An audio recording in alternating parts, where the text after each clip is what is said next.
کہ لفظ زمان کی تعریف ہے کیا، کس چیز کو کہتے ہیں زمان، کس شے کو کہتے ہیں زمان۔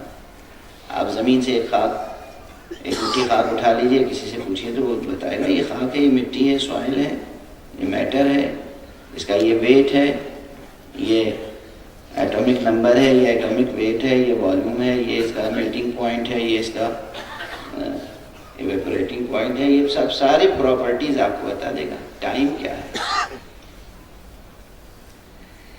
بہت سادہ سی تعریف ہے جو پہلے سے فلسفے کی کتابوں میں موجود ہے، اور اسے ریجیکٹ کرنے کی ضرورت نہیں ہے، کام آئے گی، اب بھی کام آئے گی۔ جسے ہم زمان اور وقت کہتے ہیں، یہ مقدار حرکت کا نام ہے۔ سمجھ میں آ گئی کس قدر مانوس بات ہے؟ مقدار حرکت۔ اس کائنات میں گونا گوں حرکتیں ہیں، موومنٹس ہیں۔ چاند کی اپنی حرکت ہے، سورج کی اپنی حرکت ہے، زمین کی اپنی حرکت ہے، مریخ کی اپنی حرکت ہے، زہرہ کی اپنی حرکت ہے، آپ کے دل کی اپنی حرکت ہے نا؟ ہے کہ نہیں؟ ہر چیز کی حرکت ہے۔ مقدار حرکت کا نام ہے وقت، مقدار حرکت کا نام ہے زمان۔ تو یہاں چونکہ حرکت ہے اس لیے یہاں زمان ہے۔ کسی نے پوچھا تھا آپ اس عالم کو عالم زمان کیوں کہتے ہیں؟ آپ نے نام بتا دیا اور ہم نے مان لیا، واہ واہ کر دی، سبحان اللہ کر دیا۔ کیوں کہتے ہیں زمان؟ اس لیے کہ زمان نام ہے مقدار حرکت کا۔ یہاں ہے حرکت، توجہ ہے، دل دھڑک رہا ہے جب تک، تب تک سلسلہ زمان کا قائم ہے۔ اب یہاں پر ایک نزاکت اور، جتنے نظام حرکت کے ہیں اتنے نظام وقت کے ہیں، تہ در تہ۔ ایک شخص کی عمر کو بھی کئی پیمانوں میں ناپا جا سکتا ہے۔ اگر اس شخص کی صرف نبضیں گنی جائیں جب سے پیدا ہوا ہے وہ تو نبضوں کی تعداد کے مطابق اس کی عمر ہوگی، اور جتنے ہزار یا جتنے لاکھ یا جتنے کروڑ یا جتنے ارب خرب وہ نبضیں ہوں گی، آگے لکھ دیا جائے گا اس نے اتنی نبض زندگی بسر کی۔ اگر نبض کو یونٹ مان لیجئے، غلط ہے پیمانہ؟ بالکل سائنٹیفک پیمانہ ہے۔ جیسے ہی بچے کی ولادت ہو پہلی نبض ریکارڈ کی جائے، اور جب وہ اس کی وفات ہو آخری نبض ریکارڈ کی جائے۔ اب بتا دیا جائے کہ اتنی نبضیں اس نے زندگی بسر کی۔ ٹھوس، اٹل، سچا، قطعی، حتمی ظرف حیات ہے کا پیمانہ ہے۔ کوئی ڈسپیوٹ ہو ہی نہیں سکتا، کوئی اختلاف نہیں ہو سکتا۔ دوسرا پیمانہ چاند کے کیلنڈر سے عمر دریافت کیجیے۔ تیسرا پیمانہ شمسی کیلنڈر سے عمر دریافت کیجیے۔ عام طور پر اگر کسی نے 100 برس یا 90 برس زندگی بسر کی ہے تو 3 سال کا فرق یوں ہی ہو جاتا ہے۔ قمری اعتبار سے زندگی فرض کیجئے کہ 93 برس ہوگی، اور شمسی اعتبار سے 90 برس ہوگی۔ 93 جو کہہ رہا ہے وہ بھی سچ کہہ رہا ہے، اور 90 جو کہہ رہا ہے وہ بھی سچ کہہ رہا ہے۔ اور ہمارے یہاں تو اس طرح سے اگر کوئی شخص نہ قمری کیلنڈر کو فالو کرے اور نہ شمسی کیلنڈر کو، مریخ پر کمندیں ڈالنے کی کوشش ہو رہی ہے۔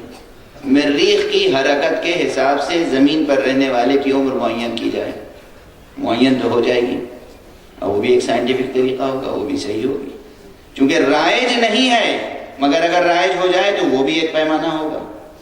واضح ہے؟ عمر ایک ہے، توجہ رکھیے گا۔ پیمانے الگ ہو گئے تو بیانات الگ ہو گئے۔ اگر کسی کو معلوم نہ ہو کہ لکھنے والے نے عمر کس اعتبار سے لکھی ہے تو ایک دوسرے کو جھٹلاتا رہے گا، کہے گا نہیں آپ غلط کہہ رہے ہیں، 93 برس عمر نہیں ہے 90 برس ہے، وہ کہے گا نہیں 90 برس نہیں 93 برس ہے۔ لیکن جب تیسرا آ جائے گا جسے دونوں نظام کا علم ہو،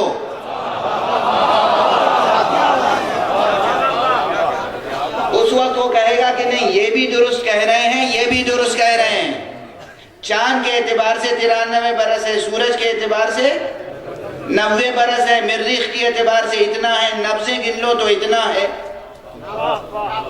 توجہ ہے؟ بالکل سائنٹیفک بیان ہے نا، اس میں کسی کو شبہ تو نہیں ہے، کوئی مغالطہ تو نہیں ہے، کسی قسم کا مغالطہ نہیں ہے۔ جب یہ بات سمجھ میں آ گئی کہ اسی ظرف زمان میں حرکتوں کے نظام کے فرق کے ساتھ عمروں کے پیمانے کا تعین بدل سکتا ہے،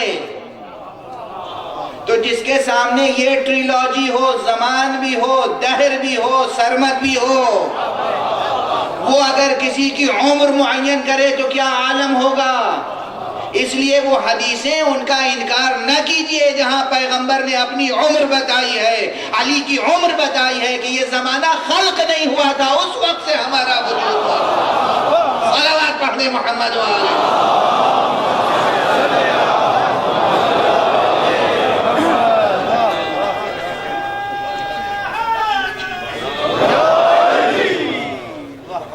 اب جب روایتیں ہم پڑھتے ہیں کہتے ہیں یہ روایت ہے، اس میں لکھا ہوا ہے پیغمبر نے فرمایا ہمارا نور، ہمارے پنجتن پاک اہل بیت کا نور آدم کے تخلیق ہونے سے 40 لاکھ برس پہلے تھا، تو کہتے ہیں صاحب برس ہی نہیں تھا تو یہ 40 لاکھ آپ کسے کہہ رہے ہیں؟ ارے یہ برس نہیں تھا جو خاکی برس ہے۔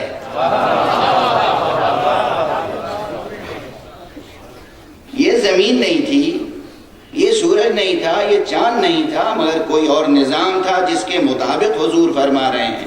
آپ کو اس نظام کا علم جب ہو جائے گا تو آپ کو یہ روایت سمجھ میں آ جائے گا۔ ایک صلوات پڑھ دیجئے محمد۔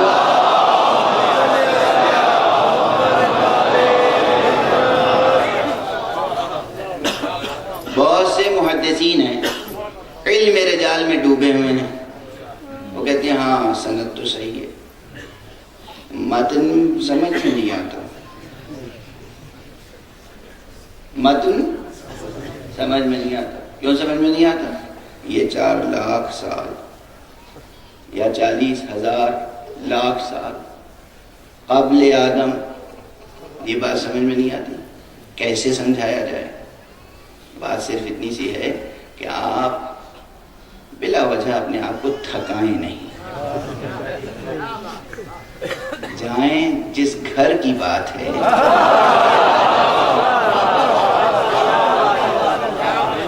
گھر والوں سے پوچھیں، وہ بتائیں گے، وہ سمجھائیں گے، اور قرآن مجید کو سمجھنے کی کوشش کریں۔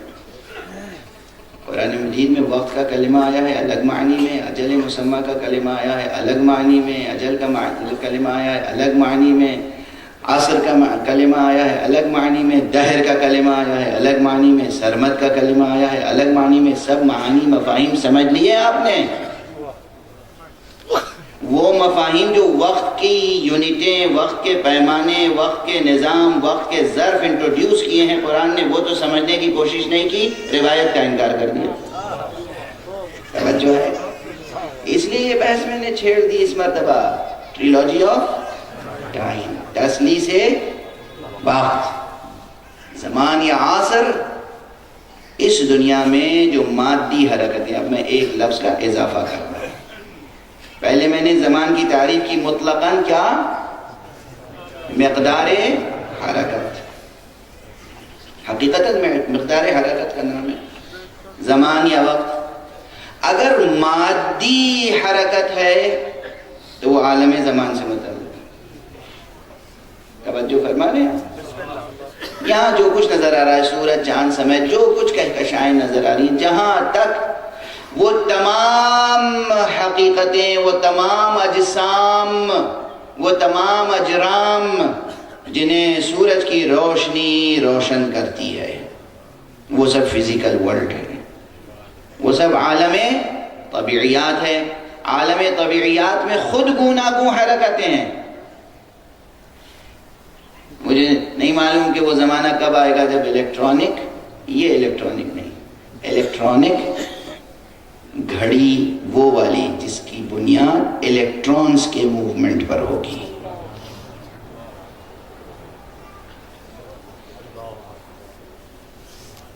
الیکٹرانز میں حرکت ہے یا نہیں؟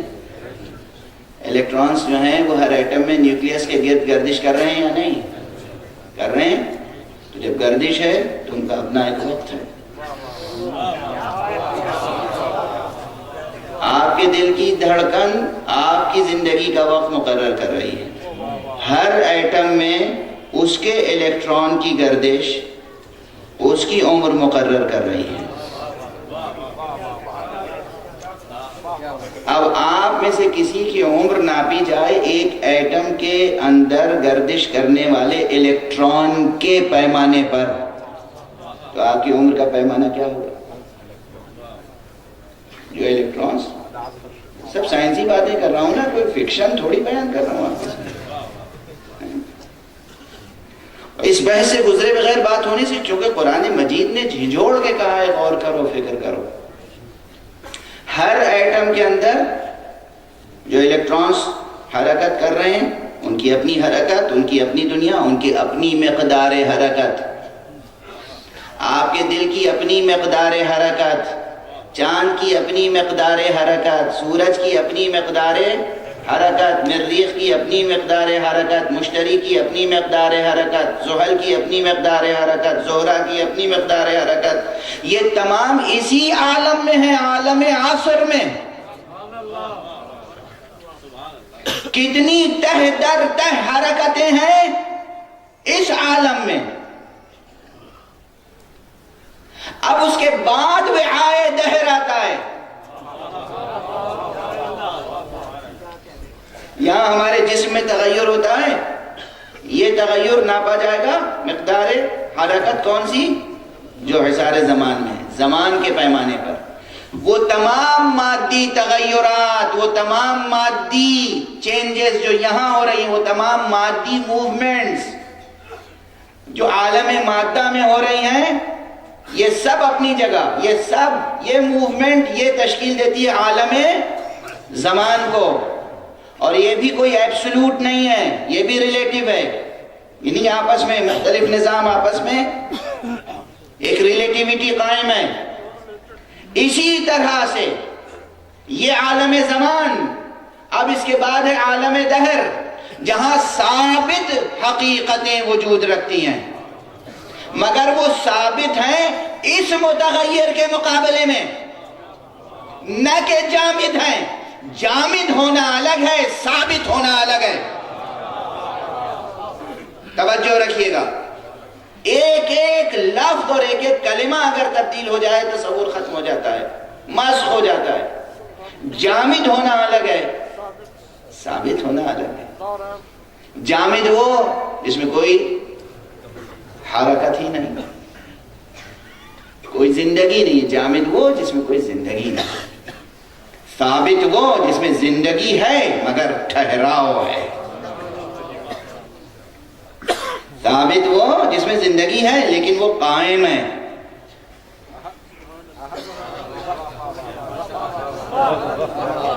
زندگی ہے مگر قائم ہے، زوال نہیں ہے. ثابت وہ جسے زوال نہ ہو. عالم زمان میں فرق کیا ہے؟ قرآن مجید کس چیز کو گھاٹا کہہ رہا ہے؟ والعصر ان الانسان لفی خسر. قرآن مجید کس چیز کو گھاٹا کہہ رہا ہے؟ یعنی یہاں جتنی دیر بھی رہو گے بالآخر زوال ہے.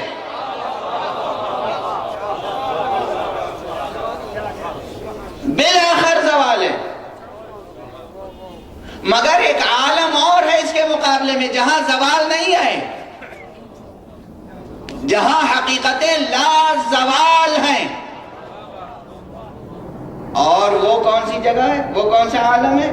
وہ ہے عالم دہر.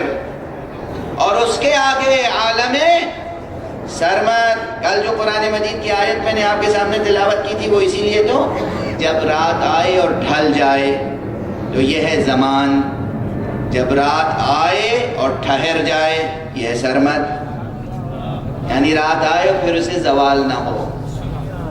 قل ارأیتم ان جعل اللہ علیکم اللیل سرمدا الى یوم القیامہ من الہ غیر اللہ یأتیکم بضیاء افلا تسمعون۔ کہیے کیا تم نے غور کیا، سوچا کہ اگر اللہ سبحانہ و تعالیٰ تمہارے اوپر اس رات کو اسی طرح ثابت اور قائم کر دے، کہاں تک؟ قیامت تک، تو پھر کون ہے اس معبود برحق کے علاوہ دوسرا معبود جو تمہارے لیے روشنی لے آئے، ضیاء لے آئے، نور لے آئے؟ کیا تم سنتے نہیں ہو؟ اب یہ بحث اگر صرف کلمہ بکلمہ تفسیر بیان کرنی ہو تو پھر دوسرے انداز سے گفتگو ہوگی، یہاں یہ بحث قائم ہو جائے گی کہ بات رات کی ہے، اس کی سرمدیت کی ہے، اور پھر یہ ہے کہ کون ہے دوسرا معبود جو روشنی لائے، نور لائے۔ تو پھر یہ آخر میں ٹکڑا افلا تسمعون کیوں کہا گیا؟ کیا تم سنتے نہیں؟ یہ سننے کا مسئلہ کہاں سے؟ اور دوسری آیت اسی کے فوراً بعد، قل ارأیتم ان جعل اللہ علیکم النہار سرمدا الى یوم القیامہ من الہ غیر اللہ یأتیکم بلیل تسکنون فیہ افلا تبصرون۔ یہ بتاؤ، کبھی تم نے غور کیا، کبھی سوچا کہ اگر دن کو اللہ قیامت تک ثابت اور برقرار کر دے تمہارے اوپر، دن ہی طاری ہو جائے، من الہ غیر اللہ، پھر اس اللہ، اس واحد اللہ، اس حق صمد کے علاوہ، اس معبود برحق کے علاوہ کون ہے؟ کوئی دوسرا معبود ہے جو تمہارے لیے ایسی رات لے آئے جس میں تم سکون سے سو سکو، تسکین پا سکو،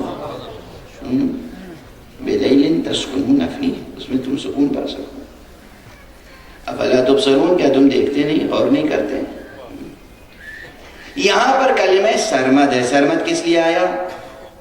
سرمد اس لیے آیا کہ اس رات کو اگر اللہ لا زوال بنا دے، ختم نہ ہو، باقی رہے، برقرار رہے، ثابت رہے، تو دو کلموں میں فرق یاد رکھیے گا کہ میں نے یہ نہیں کہا وہ جمود کا عالم ہے، وہ ثبات کا عالم ہے۔ عالم ثبات کے معنی کچھ اور ہیں، عالم جمود کے معنی کچھ اور ہیں۔ انرشیا کی بات نہیں کر رہا ہوں، جمود کی بات نہیں کر رہا ہوں۔ یہ جمود اس دنیا کی بات ہے۔ جمود لاحق ہی ہوتا ہے اس دنیا میں جہاں حرکت ہو مگر حرکت معطل ہو جائے، وہ ہے جمود۔ اس دنیا میں جمود کا مسئلہ ہے، اس دنیا میں تو جمود باری ہی نہیں ہو سکتا، اس لیے کہ مادہ نہیں، وہاں مادہ نہیں، بلکہ وہاں حیات اپنے خالص ترین شکل میں ہے۔ کیوں کہہ رہا ہوں خالص ترین شکل میں؟ کیا اپنی طرف سے کہہ رہا ہوں، یہ بھی قرآن مجید نے کہا ہے، وَإِنَّ الدَّارَ الْآخِرَةَ لَهِيَ الْحَيَوَانُ لَوْ كَانُوا يَعْلَمُونَ، اور دار آخرت ہی در حقیقت حیات ہے اگر یہ علم رکھتے ہوں، اگر یہ علم رکھتے ہوں، یعنی حیات کا اطلاق دار آخرت پہ ہوا قرآن مجید۔ اب دیکھیے قرآن مجید سے کیسا تصور حیات اور کیسا تصور حرکت اور کیسا تصور ثبات اور کیسا تصور زمان وجود میں آ رہا ہے، سامنے آ رہا ہے۔ خالص علمی بحث ہے، خالص حکیمانہ بحث ہے، خالص فلسفیانہ بحث ہے، خالص سائنسی بحث ہے، لیکن منبر حسینی سے ہو رہی ہے، اور آپ غور سے سماعت فرما رہے ہیں، دنیا دیکھے ہم کیا کر رہے ہیں، دیکھے تو صحیح دنیا کے یہاں کیا کیا باتیں ہوتی ہیں۔ ہم بلا سبب تو نہیں کہتے نا کہ اس مدرسے کی بنیادی کتاب قرآن مجید ہے۔ قرآن مجید کا آنکھیں بند کر کے دہراتے رہنا الگ مکتب کا کام ہے، دل و ذہن کی نگاہیں کھول کر قرآن مجید کو سمجھنا مدرسہ حسینی کا کام ہے۔